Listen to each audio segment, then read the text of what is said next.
Alright, so here's this week's weekly nightfall, the Exodus Crash. This is a solo flawless master run. The modifiers this week, pretty tough. Togetherness, especially with this nightfall. The fact that you don't get any healing whatsoever. It takes like a minute for any kind of recovery to kick in at all. Which means you could, if you weren't playing on Warlock like I am, and needed your rift back in a reasonable amount of time, you could play with without any recovery spec'd in at all.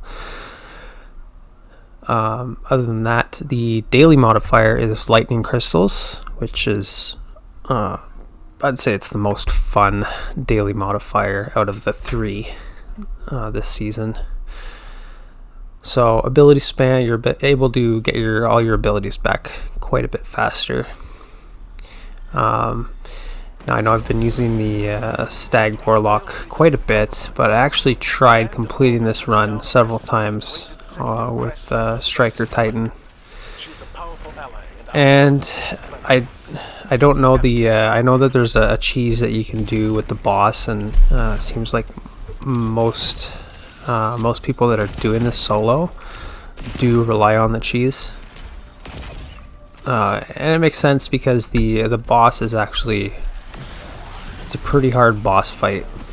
And once again, it's kind of a similar deal to Light Blade, and I can't think of the other. There's another strike that relies a lot on map rotation. It's kind of a circular room where you're the ritual, right? It wasn't a strike, but the Witch Queen campaign. So I was trying out Titan with striking light and thruster dodge. Yeah, it was just the boss. The boss is tough. If you don't know like the spawns like off the back of your hand, it's really hard to beat it. So what I've learned is that with the boss fight, you kind of have to take out you have to prioritize the shanks, and then of course there's adds, and then there's of course waves of barrier servitors, and Tavix, the boss, has 3 different phases of attacks. The first 2 phases, he's got a fire shotgun, which isn't a big deal. It's pretty easy to avoid him. He doesn't really melee you unless you're like right up in his face. But the 3rd phase, he's swinging his swords at you like crazy, and if he gets on you, you're dead unless you're kind of in a spot where he can't get you. So yeah, so unless you've practiced the boss room over and over and over and over again, it's pretty hard to do.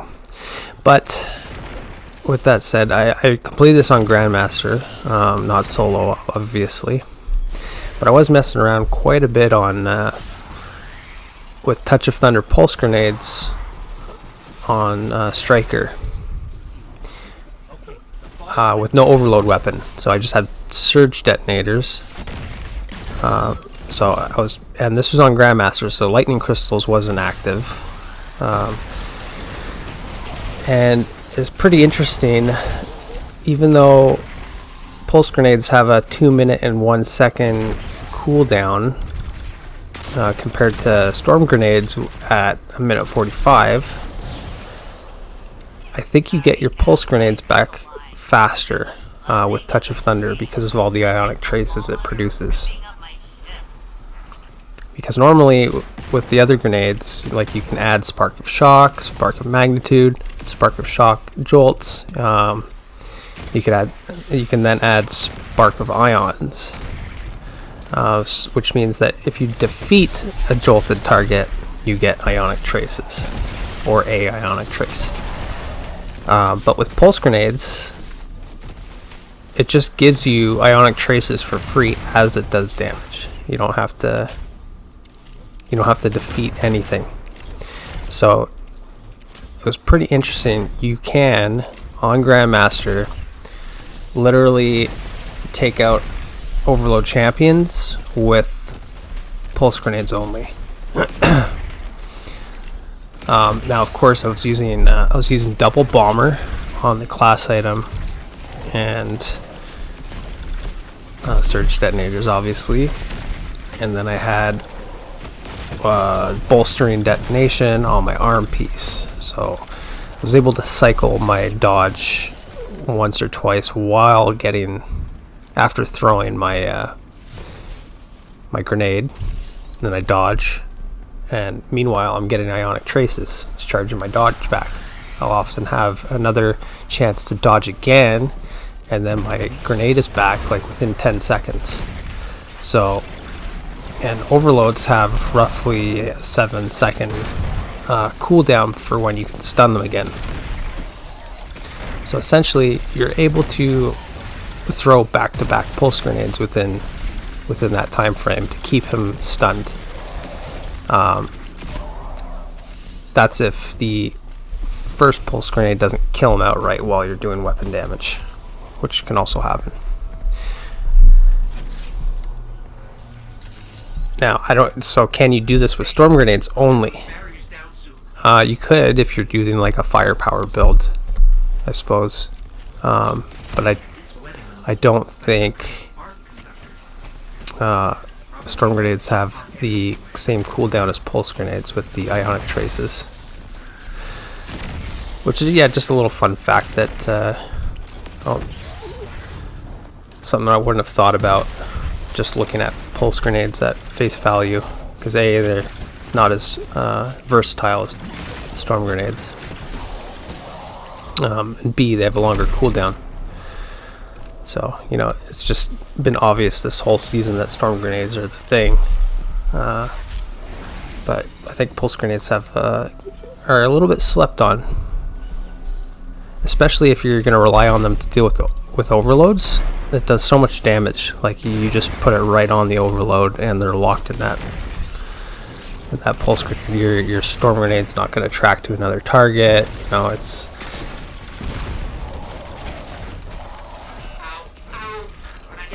yeah, pretty cool. But anyways, that's enough about that, because I'm not even playing on Titan. Like I said, I ended up failing in the boss room quite a few times, and I didn't want to do the cheese where you're up on the roof, just tossing grenades down and taking away at everything while nothing can hit you.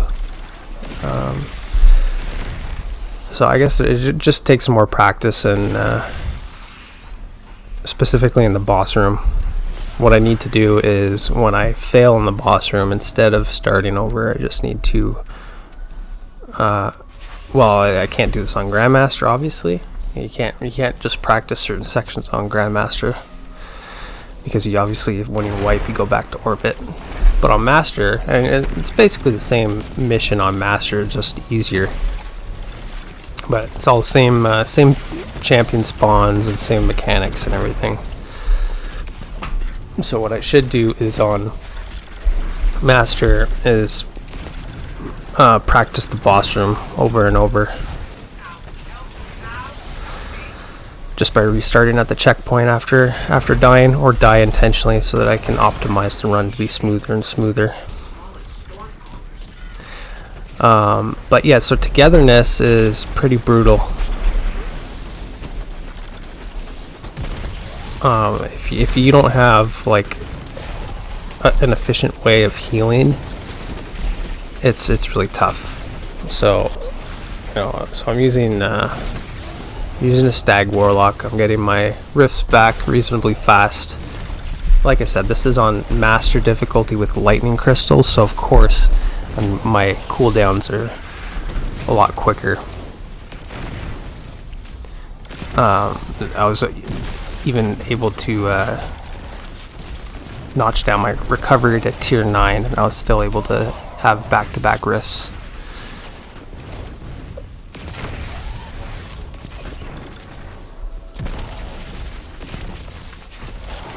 But yeah, so when I was doing this with Titan, obviously you got your charged melee. You can recover your health that way, but that relies on an ad to be near you and for you to be able to punch them without dying. And if you're already critical, that's not always a thing that you can do. So I was running like recuperation. So when I pick up orbs, I get health back. I was running explosive well maker with well of life. So when I pick up solar wells, I get healing. But again, that's situational. You have to get a multi-kill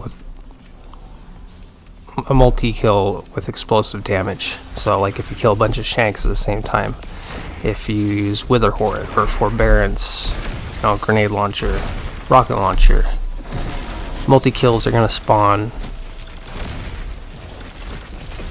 solar wells. And I think I was comboing that with an explosive head scout rifle, which in my experience can also spawn solar wells. Yeah, that was with Tarnation. Wait, not Tarnation. Tarnation's the heavy grenade launcher. Tarnished Metal, the scout from the season, which is a great scout. And when you first craft it, you can put shoot to loot and an explosive head on it. So you actually get something decent right out the gate. And I tried doing this with Glaive as well, but so here I am on Warlock. I'm using Trinity Ghoul.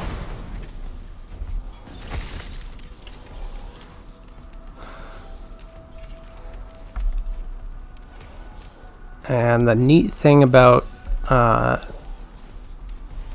this build with Trinity Ghoul is it is producing arc elemental wells. It's producing orbs of power, and it's producing ionic traces.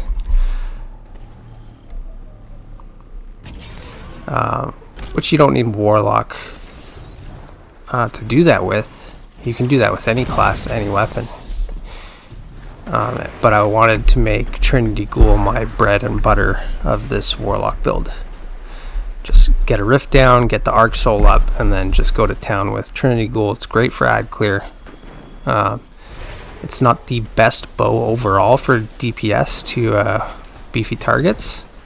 I would say the Monarch is better, even without the acute burn. But the fact that it's an arc acute burn made Trinity Ghoul that much more viable. So it was great to use, and I was using elemental armaments, obviously. So to get those three things, I was using elemental armaments. So every few kills with Trinity Ghoul spawns an arc elemental well. Every few kills spawns an orb power from Harmonic Siphon on the helmet, because it's an arc weapon which matches my arc subclass. That's how Harmonic Siphon works. And then I'm using the fragment that penalizes your strength stat, but it gives you a chance to receive ionic traces for every few arc weapon kills. So if I made Trinity Ghoul my bread and butter and just use only that, and then only switch to my scout rifle for barriers, only switch to my rocket launcher for, doing burst damage when needed, then I was, and both of those were on auto loading holster. So the nice thing was my downtime from Trinity Ghoul was very minimal, because I never have to reload my other weapons. So if you're going to do a build where you want this one weapon or this one exotic to be, you want constant uptime with it, then try and get auto-loading holster as a perk on your other weapons. That way, and I think I used... Oh no, when I did this in a team, I ended up taking overload off the bow. And I used bow reloader. But this thing with bow reloader is even better. I highly recommend it.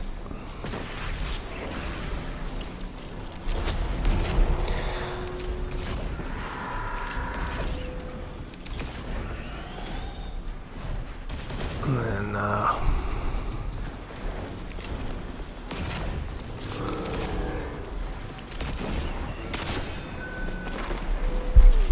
what else? Yeah, I went with pulse grenades on Warlock, even though they're not as good as Titan's pulse grenades. It's still very valuable. You can easily chunk down heavy targets, champions, just by getting a grenade on them. Makes it that much easier. In fact, without a grenade or some reliable form of burst DPS, it's really tough to take out overloads just with Trinity Ghoul. Like by the time you're able to stun them again, they've already regened their health, because you can't take enough damage off of them. You basically need to 1 or 2 phase overloads. If they regen their health more than once, then you're never going to be able to finish them off. So pulse grenade, rockets, but I mean, you don't want to waste rockets on every single overload champion. So see, there you go, you just stick them with 1 pulse grenade, and that kind of ensures that alongside Trinity Ghoul you can easily 1 or 2 phase them. But now we're making our way to the boss room, and there's no more overloads.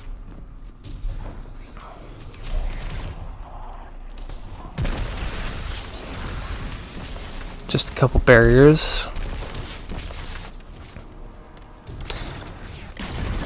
And you may have noticed my previous run on Exodus Crash was, I think it was on Legend difficulty, and I used the same build basically. I think I used different weapons. Maybe Le Monarch. Which is part of why I didn't want to use Le Monarch again. Plus I've seen everybody's using Le Monarch. It is the meta bow this season with the intrinsic overload. And just the fact that it does tick damage, and it's very light. It's kind of like a lightweight bow. It has a quick, you knock your arrows back pretty quickly. Like Trinity Ghoul is quite a bit slower, unless you got bow reloader. And then you can kind of get onto the same pace as Le Monarch. But you could do the same thing for Le Monarch, and then imagine how fast that would be. And you could do that because you're saving. You'd be saving a overload slot potentially with Monarch. I know it's better if you also equip the overload bow mod. It makes it more reliable at stunning overloads. But if you felt like you didn't need it, just relying on the tick damage, the poison damage to do the stunning, you could put bow reloader on, and it would be pretty crazy. But so okay, that's first phase of Taniks, and the first phase is super easy. Like, you could just stay on that first platform. You just gotta watch the ads. They all spawn in the middle and come up the ramp, so you can just choke them there. You throw a grenade or ad clear with Trinity Ghoul, and take away the boss. He's not really in your face. This phase, however, is super tough. You can either come to the spot that I'm in here, or you can just rotate around the map, but you got to take out the shanks as you go, or you'll end up getting stunned by the arc shanks, because they leave that arc wave on the floor. But if this is something you could do if you have Stag Rift. The only other option for posting up here and staying alive would probably be Titan, if you're spamming enough barricades to be shielded. But as far as like pure damage resistance, Stag Warlock is hands down the best. So I think it's like a 50% damage reduction you get while you're standing in your rift. On top of that, you're healing with the healing rift. So, and then of course we've got 100 resilience and double thermal shock plating for solar and arc resistance. just the arc aspect of it is the most important, because this is an acute arc burn, so all arc damage received is like 50% more than normal. But after that second phase, I was extremely surprised at how fast that ended. I thought that there was 4 sets of barriers. Maybe that's just on Grandmaster. So maybe Grandmaster is quite a bit different. I seem to remember there being not 4 sets, 2 pairs of barriers. So 4 barriers total in that boss room.